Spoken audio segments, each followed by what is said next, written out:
Arus balik Lebaran 2022 di Jambi terpantau masih sepi.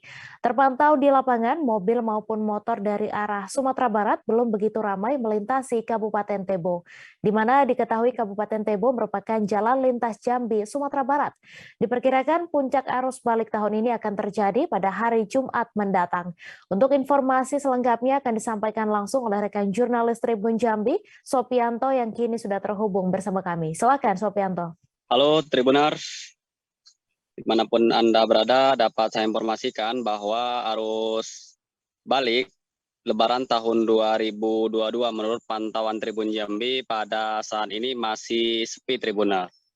Terpantau di lapangan mobil maupun motor dari arah Sumatera Barat menuju Jambi yang melintasi Kabupaten Tebo itu terpantau oleh Tribun Jambi masih sepi. Nah, perlu saya informasikan bahwa Kabupaten Tebo merupakan jalan lintas Jambi Sumatera Tribunar. Sebelumnya puncak arus mudik H-3 jelang Lebaran ramai melintasi Kabupaten Tebo.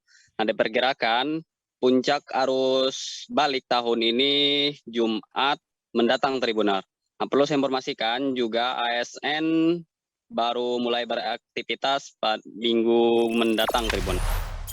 Jangan lupa subscribe, share, komen, dan like ya.